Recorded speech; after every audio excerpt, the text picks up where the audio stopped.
नमस्कार। गुरुकुल व्याख्यान माला, इसके अंतर्गत हम चर्चा कर रहे हैं आधुनिक हिंदी साहित्य के इतिहास पर। और आधुनिक हिंदी साहित्य का इतिहास, जैसा कि हम जानते हैं कि केवल कविता का इतिहास नहीं है, इसके साथ साथ यह गद्य के उद्भव और विकास का भी इतिहास है। इसीलिए आधुनिक काल को गद्य काल भी कहा जाता है।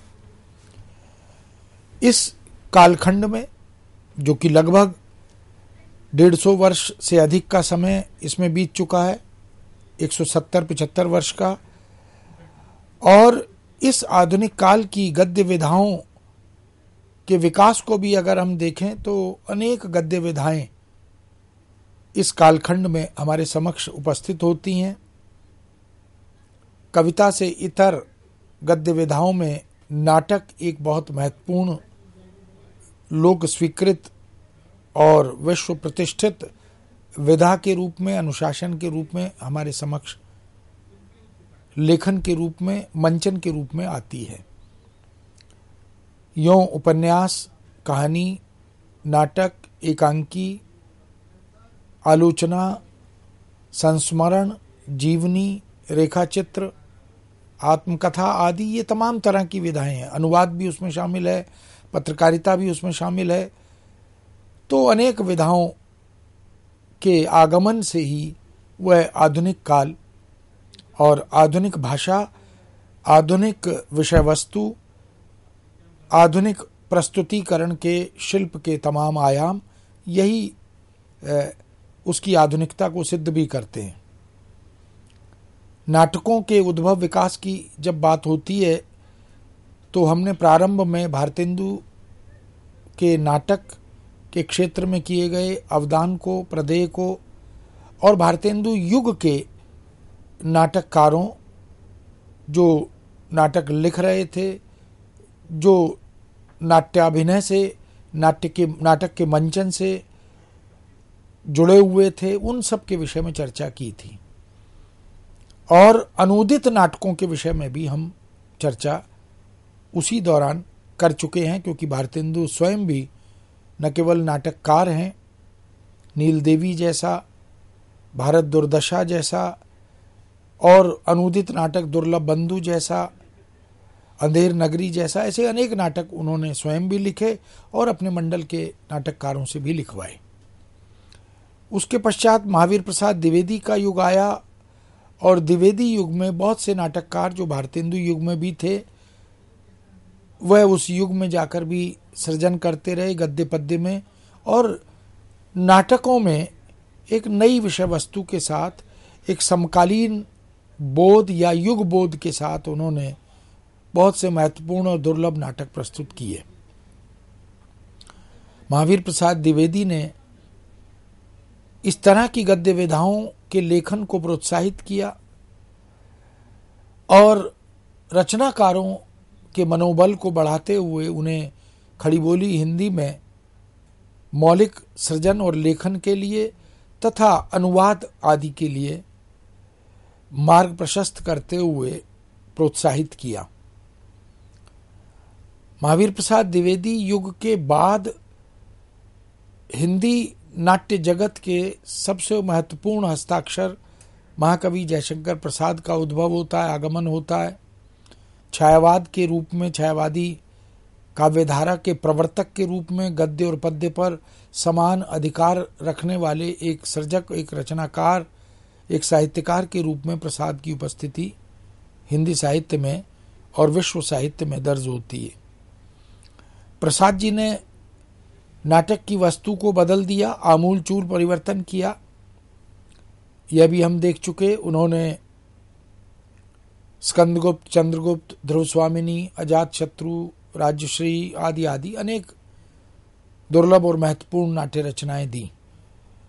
और उन्होंने काव्यकला और अन्य निबंध नामक अपनी निबंध की पुस्तक के माध्यम से नाटक के सैद्धांतिक विवेचना भी और बदलते नाटक को, बदलते नाट्य स्वरूप को ध्यान में रखकर उन्होंने उसकी एक अलग सैद्धांतिकी प्रस्तुत करने का सफल प्रयत्न भी किया। प्रसाद युग में भी बहुत से नाटककार उनके साथ, उनके आसपास नाट्य सृजन करते रहे, नाटकों के अभिनय पर बल देते रहे, और उन्होंने रंगमंच और नाटक के अंतर संबंध को ध्यान में रखकर हिंदी नाटक के विकास को गति दी। तो प्रसाद युगीन हिंदी नाटक एक तरह से प्रसाद पूर्व के दो नाटक युग, भारतेंदु युग और महावीर प्रसाद द्विवेदी युग। फिर प्रसाद जी अपने समय में जब नाटक को प्रोत्साहित कर रहे थे तो वह प्रसाद युग कहलाया, और उसके बाद यानी छायावाद के पश्चात और प्रसाद युग के पश्चात हिंदी नाटक की जो दिशा बदली, दशा बदली, स्वरूप बदला, विषय वस्तु, भाषा, शिल्प, नाट्य शिल्प बदला, मंच की अपेक्षाएं बदली, ये सब छायावादोत्तर युग के रूप में या प्रसादोत्तर युग के रूप में हमारे समक्ष उपस्थित हुआ। इसी युग को जब भारत पराधीनता से जूझ रहा था और जूझते हुए निकल रहा था, यानी 1947 हमारी आज़ादी का वर्ष है, और यह जो प्रसादोत्तर या छायावादोत्तर युग है इसका समय भी लगभग 1940 के बाद का समय दिखाई देता है। तो पराधीनता से निकलते हुए और स्वाधीनता की सुखद अनुभूतियों से, स्फूर्तिदायक अनुभूतियों से पूरा विश्व, देश के सभी नागरिक, सभी रचनाकार, नाट्यकर्मी यह उससे जुड़ भी रहे थे और एक आनंद की अनुभूति से अपने आप को जोड़ कर देख भी रहे थे। यही वह युग है जिसमें हिंदी गद्य की अनेक विधाओं ने अलग अलग तरह से प्रगति की। जिन गद्य विधाओं का शुभारंभ भारतेंदु युग में हुआ, द्विवेदी युग छायावाद से होते हुए यहाँ तक जब हम पहुँचे तो उपन्यास भी विकसित हो गए। प्रेमचंद ने उपन्यासों की, कथा सम्राट के रूप में दिशा बदली, दशा बदली, और महादेवी वर्मा जैसी सृजनकार उन्होंने संस्मरण और रेखाचित्र जैसी विधाओं का कायाकल्प कर दिया बिल्कुल। और पंत प्रसाद आदि, निराला आदि ने गद्य पद्य में जो एक साहित्यिक संस्कार पैदा किया, जो अभिरुचि पैदा की, जो परिष्कृत किया, उससे इस युग तक आते आते गद्य विधाओं की प्रगति जो है वो चहुमुखी और बहुमुखी दिखाई देने लगी। यही वह युग है जब रिपोर्ट को रिपोर्टाज के रूप में प्रस्तुत किया जाने लगा। तूफानों के बीच जैसा रिपोर्टाज रांगे राघव का, और इसी तरह फणीश्वरनाथ रेणु का जो अवदान है रिपोर्टाज लेखन में, कहानी लेखन में, उपन्यास लेखन में, मैला आंचल जैसी दुर्लभ रचना उन्होंने महाकाव्यात्मक उपन्यास के रूप में दी। इंटरव्यू भी एक विधा बन गई, साक्षात्कार, और अन्य अनेक नई नई विधाएं समकालीन आती चली गईं, जुड़ती चली गईं। तो स्वतंत्रता से पहले हिंदी साहित्यकार राष्ट्रीय चेतना पर अत्यधिक बल दे रहे थे, और स्वतंत्रता के बाद हिंदी साहित्यकारों ने नवनिर्माण पर, राष्ट्र के नवनिर्माण पर बल देने का प्रयत्न किया। चुनौतियों को, समस्याओं को उकेरते हुए और आज़ाद भारत का एक नया आकाश तैयार करने की कोशिश उन्होंने की, जिसे सारे आकाश के रूप में, कंप्लीट पूरे आकाश के रूप में उन्होंने स्थापित करना चाहा। इसी युग में समस्त गद्य विधाओं की और काव्य रचनाओं की कथ्य की कलात्मक अभिव्यक्ति हुई, यानी कथ्य में भी एक कलात्मक संस्पर्श गद्य पद्य में दिखाई देने लगा। अभिव्यक्ति के नए प्रतीक, अज्ञे ने जिसकी चर्चा भी की कि यह उपमान मैले हो गए हैं और इनका मुलम्मा उतर गया है, तो नए उपमान, नए प्रतीक, अब जो मध्यकाल में भक्ति और रीतिकाल में जिन प्रतीकों और जिन मिथकों का, जिन उपमानों का प्रयोग होता था, उनको त्याग कर उनकी जगह समकालीन युग बोध से जुड़े हुए प्रतीक और उपमान आदि को, बिंबों को, काव्य बिंबों को कविता में और गद्य पद्य में जोड़ने का एक सृजनात्मक प्रयत्न हुआ और उसके सुपरिणाम भी हमारे समक्ष उपस्थित हुए। फ्लैशबैक, चेतन प्रवाह, ये शैलियां भी रचना धर्मिता से जुड़ती चली गईं। मुक्तिबोध ने फैंटेसी को एक सशक्त उपकरण के रूप में, साधन के रूप में कविता की अभिव्यक्ति से भी जोड़ दिया। आलोचना के आयाम भी बदलते चले गए। इस युग में आकर पात्रों के मनोवैज्ञानिक चित्रण पर बल दिया गया। मानव मन की सूक्ष्म संवेदनाओं की अभिव्यक्ति के सफल प्रयास भी इसी युग में स्पष्ट दिखाई देने लगे। यदि समग्रतः देखें तो गद्य साहित्य के कथ्य और शिल्प की दृष्टि से इस युग में एक अपूर्व वैविध्य दिखाई देता है। ऐसी विविधता इससे पहले कथ्य की दृष्टि से, शिल्प की दृष्टि से देखने में नहीं आती थी और एक अकल्पनीय समृद्धि भी साहित्य की के क्षेत्र में हमें देखने को मिलती है। इस युग के गद्य साहित्य में जटिल से जटिलतर होते जीवन यथार्थ को, जीवन की चुनौतियों को, मानव जीवन की समस्याओं को, मानव जीवन के सामने खड़ी हुई तमाम तरह की विद्रूपताओं को, उनको एक प्रखर और सजीव अभिव्यक्ति का सशक्त माध्यम गद्य रचनाओं और पद्य रचनाओं को बनाया जाने लगा। बहुत सी पुरा कथाओं को लेकर, पुरा आख्यानों को लेकर, पुरा चरित्रों को लेकर, राष्ट्रीय सांस्कृतिक चरित्रों को रचनाओं के नायकत्व के साथ जोड़कर ऐसे प्रयत्न, ऐसे प्रयोग नए नए इस युग की रचना धर्मिता में दिखाई देने लगे। इस युग के जागरूक रचनाकर्मियों की रचना धर्मिता पर जो समकालीन परिवेश है, हम ऐसा मानते हैं कि कवि या रचनाकार युग से प्रभावित होता है, इसीलिए उसकी रचना में युगबोध को भी देखने का प्रयत्न अनुसंधान के माध्यम से किया जाता है। किंतु विराट व्यक्तित्व वाले रचनाकार अपने समय को, अपने परिवेश को प्रभावित भी करते हैं। इसलिए परस्पर दबाव रचनाकार का परिस्थितियों पर और परिस्थितियों का रचनाकार पर, उनकी रचनाओं पर स्पष्ट रूप से दिखाई देता भी है। इसलिए साहित्य सृजन ऐतिहासिक प्रतिबिंब भी होता है। वह हमारे कल, आज और कल का एक बिंब उपस्थित भी करता है। तो जो जागरूक रचनाकार है, जो चिरंतन और कालजयी रचनाओं को जन्म देने वाले सृजनकार हैं, कवि हैं, लेखक हैं, वो वस्तुतः रचना धर्मिता को अपने युग की चुनौतियों से जोड़ते हुए आगे बढ़ते हैं।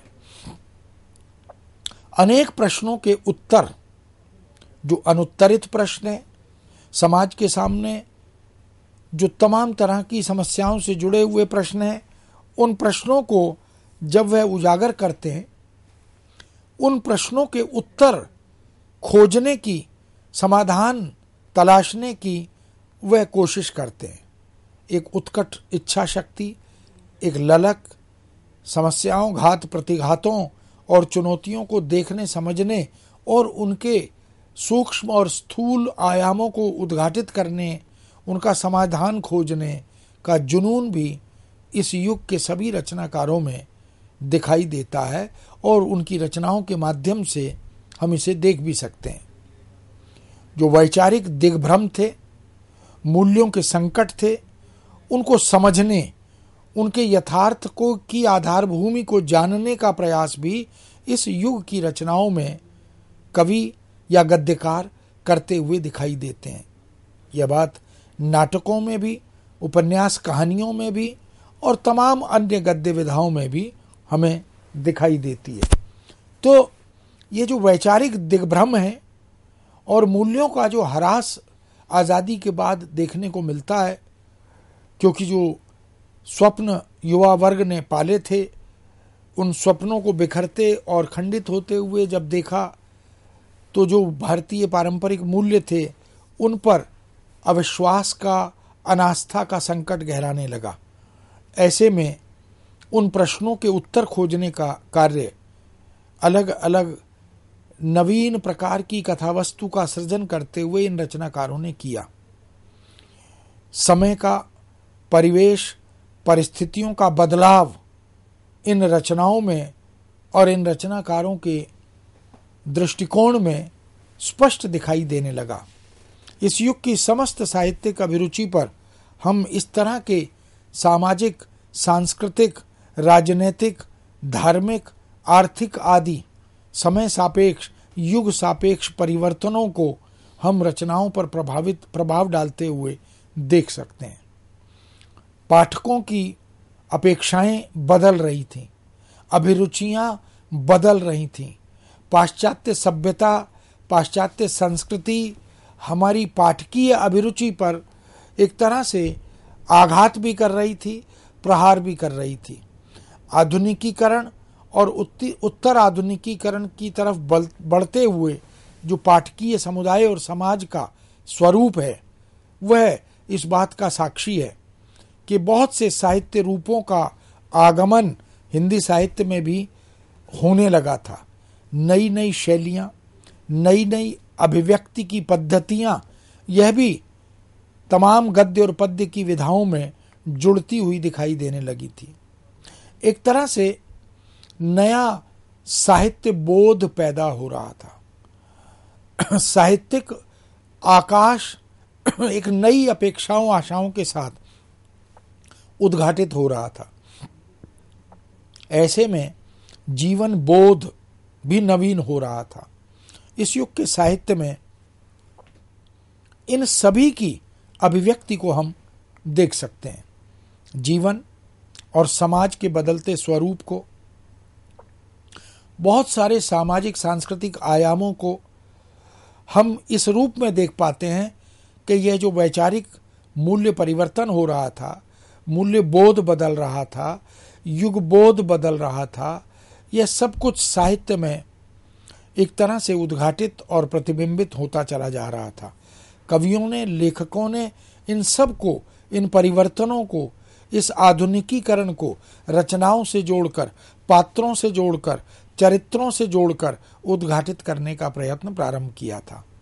निबंध, कहानी, उपन्यास, आलोचना, नाटक, इन सब में हम देख सकते हैं कि यह परिवर्तन उद्घाटित होता है। नई उद्भावनाओं और प्रेरणाओं के साथ हिंदी गद्य नई प्रवृत्तियों के साथ प्रकट होता है।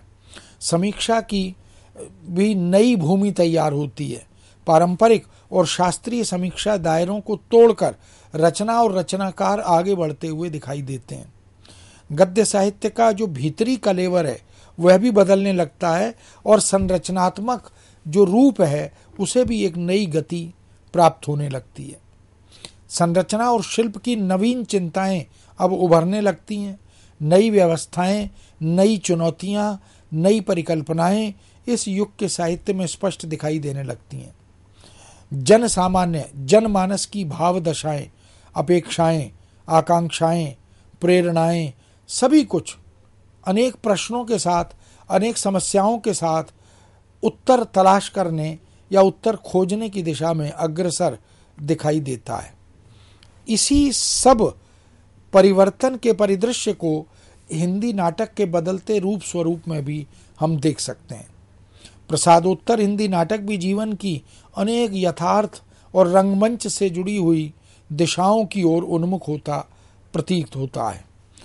यह जो हिंदी नाटक है यह यथार्थ और रंगमंच के साथ साथ प्रसाद के वो जो सांस्कृतिक चेतना वाले नाटक हैं, वह जो काव्यात्मक परिवेश वाले नाटक हैं, क्योंकि प्रसाद जी बहुत बड़े, विशाल, विराट, वैश्विक स्तर के कवि थे।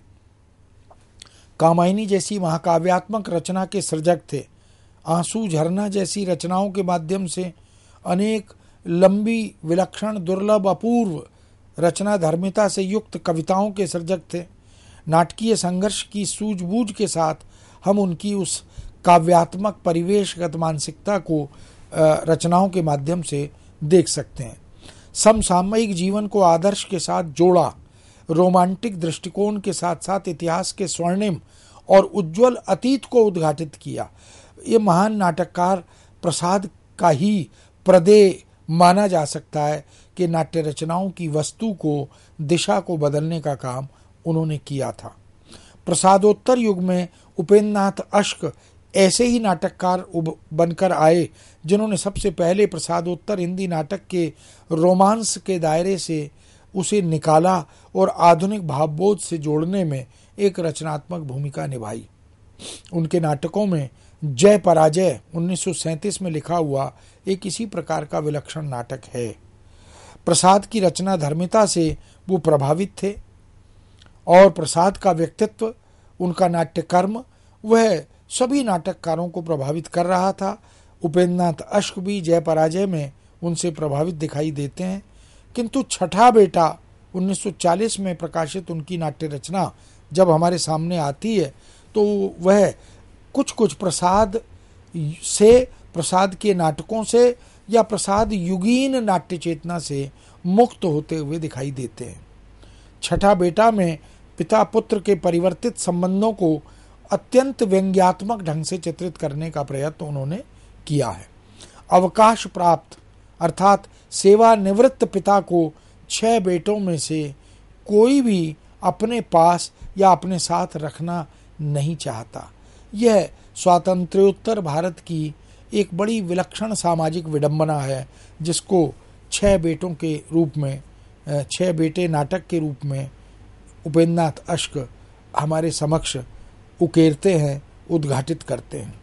तो भारतीय समाज में जो जीवन मूल्य थे वो कैसे बिखर रहे थे, कैसे बदल रहे थे कि माता पिता जो बच्चों को, जो अपनी संतान को पढ़ाते लिखाते हैं, अपने आप को मार कर, अपने आप को संकुचित सीमित करके वो बच्चों के लिए त्याग करते हैं, तमाम तरह की मन्नतें मानने का काम करते हैं और वृद्धावस्था में आकर, सेवानिवृत्ति में आकर कोई 6 पुत्र जिस घर में हों, कोई पुत्र अपने पिता को रखने को तैयार ना हो।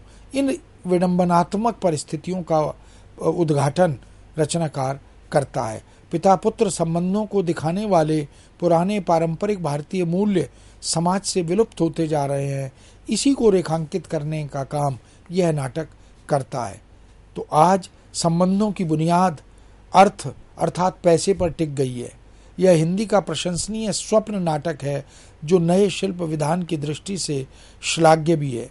इस तरह उपेंद्र नाथ अश्क ने अन्य नाटकों में कैद 1945, उड़ान 1946 इनको प्रतीकात्मक नाटक के रूप में प्रस्तुत किया और भारतीय समाज की रूढ़ियों को, यंत्रणाओं को, कैद से घुटती हुई भारतीय नारी को, इन सब को चित्रित करके उन्होंने नाटक की सार्थकता सिद्ध करने का सफलतम प्रयत्न किया। रूढ़ियों से निकलकर मुक्त हवा में सांस लेती उस युग की नारी को उड़ान नाटक के माध्यम से चित्रित किया। अलग अलग रास्ते नामक नाटक में 2 नारियों का चित्रण किया, समझौतावादी नारी और दूसरी विद्रोहिणी नारी। इस तरह यह पूरे मध्यवर्गीय परिवार की समस्याओं को चित्रित करने वाली नाट्य रचना का लोक तैयार करते हैं। भंवर नाटक में मानसिक भंवर में फंसी नायिका प्रतिभा का चित्रण यथासंभव मनोवैज्ञानिक कसौटी पर करते हैं और 1954 तक आते आते तो अश्क जी अंजो दीदी नाम के नाटक से, जिससे वो बहुत चर्चित हुआ नाटक, प्रसिद्ध और प्रौढ़ नाट्य रचना के रूप में हमारे सामने उपस्थित होते हैं, जिसकी केंद्रीय पात्र अंजो दीदी अनुशासन प्रिय नारी के रूप में उपस्थित होती हैं और उनका यह अनुशासन यांत्रिक भी प्रतीत होता है। और कुल मिलाकर पारिवारिक प्राणी को अंजो दीदी एक यांत्रिक अनुशासन में ढालना चाहती हैं और अनुशासन की अनिवार्यता सबको झेलनी पड़ती है। तो कह सकते हैं कि प्रत्येक कार्य का समय, उठने बैठने, खाने पीने का समय, हर धर्म का उठने बैठने का, अभिवादन का, खेलने कूदने का, इन सब का एक यांत्रिक अनुशासन पैदा करने का प्रयत्न उस रचना के माध्यम से वह करते हैं और परिणामतः वकील साहब को आत्महत्या करनी पड़ती है। अंजो का भाई श्रीपत अंजो की इस यांत्रिकता का घोर विरोधी बन जाता है। कुल मिलाकर मशीनीकरण के कारण जीवन में जो नीरसता, जो यंत्रवत जीवन शैली, जो टूटते बिखरते रिश्ते और मूल्य, यह सब उद्घाटित होते हैं, इनको रचनाकार ने साहित्यिक जगत के समक्ष विभिन्न आयामों को उघेरते हुए प्रस्तुत किया है। इस प्रकार हम देख सकते हैं कि अश्क जी तक आते आते हिंदी नाटक की दिशा बदलती है। तो मित्रों, इस विषय को अभी यहाँ अल्प विराम देते हुए पुनः आपके समक्ष उसे प्रस्तुत करेंगे। आज्ञा दीजिए। नमस्कार।